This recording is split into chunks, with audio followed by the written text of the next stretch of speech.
तुझे दर्शन करा दूंगा, तेरी आंखों के सामने उपस्थित हो जाऊंगा। प्राणनाथ भक्त के ऊपर कृपा कर रहे हैं। अब भक्त को चेतना हो गई सूरदास जी को, और सूरदास जी क्या चेतना कर रहे हैं, देख रहे हैं जिधर से पाइजब की आवाज आ रही है। धीरे धीरे हाथ चलाते चलाते चलाते पाइजब को जाकर के पकड़ा और राधा जी के चरण को पकड़ करके सूरदास उनके चरण में लेट गया। प्राणनाथ जैसे ही चरण में लेटा है, राधा जी के चरण को कट्टा पकड़ा। भगवान सूरदास जी कह रहे हैं कि भाई किसी वस्तु को पकड़ो ना तो कट्टा पकड़ना, कसकर पकड़ना।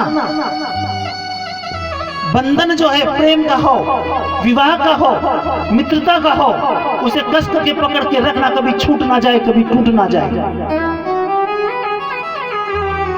फिर भक्ति ना मिलेगी। और भक्ति की डोर, परमेश्वर की डोर अगर पकड़ ली है ना तो फिर कस के पकड़ो। अर्थात तो भगवान ने भक्त को कह दिया चाहिए मेरी पत्नी है, लेकिन सूरदास मुख से नहीं बोले।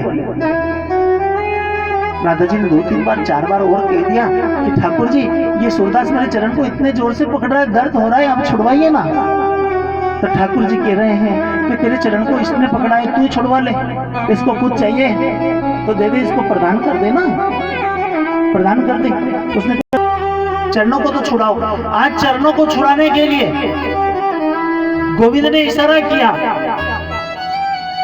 गोविंद ने इशारा किया, यह भक्ति है, चरणों को कभी भी छुड़ा देगी भक्ति। आज 5-7 दिन से जो भक्ति की डोर हमने पकड़ ली है, लगी ना, कभी भी छूट जाएगी। आखिरी प्रवचन में मैं आपको सुनाऊंगा। तो प्राणनाथ भक्ति की डोर ना छूट नहीं पाए। राधा जी छटपटा रही है, चरणों को छुड़ाओ।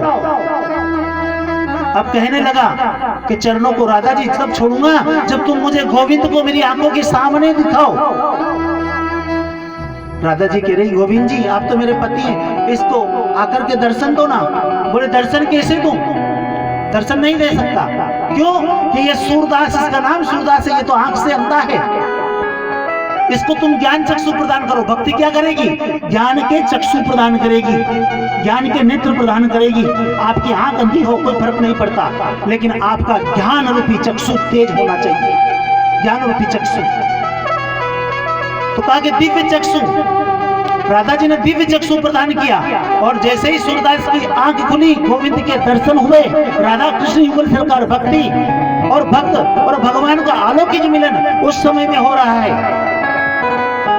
सूरदास की आंखों में आंसू बह रहे हैं। भगवान भक्ति, राधिका जी रोने लग गई, रुदन करने लग गई। और उसी समय भगवान ने कहा कि राधा जी के चरण छोड़ दो, तुम्हें जो चाहिए वो वर मांग लो। तो सूरदास ने तो वर मांगा नहीं। सूरदास ने एक बात कही कि ठाकुर जी यदि तुम मेरी भक्ति से प्रसन्न हो और अगर तुम मुझे कुछ देना ही चाहते हो ना तो मुझे पुनः अंधा कर दो। जो अंधा हो उसको अगर कोई आंख देते तो क्या कभी वो यूं मांगेगा कि मुझे अंधा कर दो, वापस तुम्हारी आंख तुम ले लो? क्यों अंधा क्यों होना चाहता है? कहा कि जिन नयन से, जिन नेत्र चक्षुओं से, जिन दिव्य चक्षुओं से मैंने आपका दर्शन किया ठाकुर जी, ये राधा कृष्ण युगल सरकार जन्म जन्म मुनि चितन कराही, अंत राम कह आवत नाही, सोही नाथ मम लोचन गोचर आगे। तो फिर इन नयनों का क्या काम, एक बार दिव्य छवि को नेत्रों से भर करके हृदय के अंदर स्थापित कर दिया।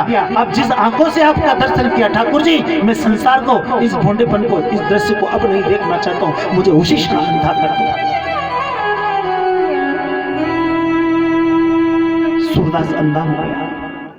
भगवान से मांगा तो अंधत्व मांगा और कुछ नहीं मांगा। जो छवि गोविंद की, जो भक्ति, जो भावना गोविंद के प्रति, ईश्वर के प्रति इस सत्संग के द्वारा हमारे मन में बस गई है ना, इसे फिर कभी निकलने मत देना, कभी निकलने मत देना।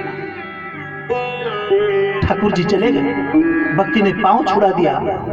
सूरदास ने कहा निर्बली जाने के मोही,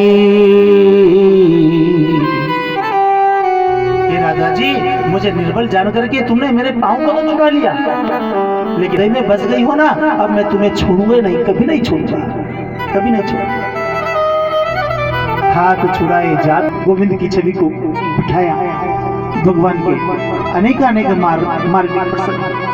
भगवान एक दिन क्या दिव्य लीला कर रहे हैं मेरे नाथ, बोले देव धनी दरबार की जय, लक्ष्मी नारायण भगवान की जय।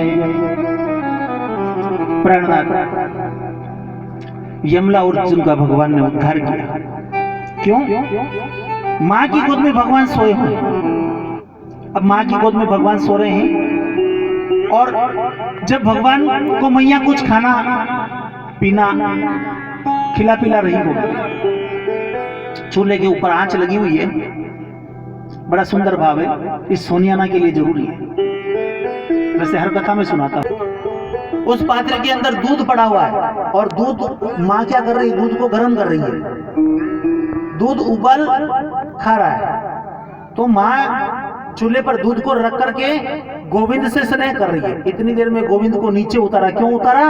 कि जो चूल्हे के ऊपर ताव ज्यादा लगा तो दूध उबल करके भांडी के बाहर निकलने लगा, डेगची से बाहर निकलने लगा।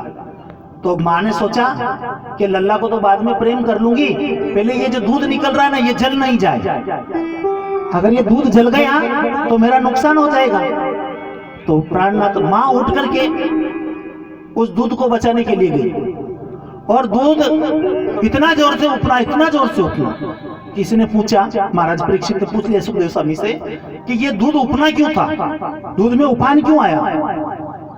भाई इसलिए दूध में उफान आया कि ये जो दूध है एक पद्मगंधा नाम की गाय है। अब पद्मगंधा नाम की गाय जो 12 वर्ष में एक बार ब्याही है। कितने साल में ब्याही? 12 साल में। अपने यहाँ तो अगर 2 साल तक गाय नहीं ब्याहे तो उसे कसाई खाने में छोड़ देते या गौशाला में ले जाकर के बांध देते। 12 साल में पद्मगंधा गाय ब्याही गई और उसका दूध आज आया। दरअसल गोविंद को वो दूध मन में क्या विचार कर रहा है कि अगर ये माँ के हाथ से दधी भात खा लेगा और माँ जब कहेगी कि बेटा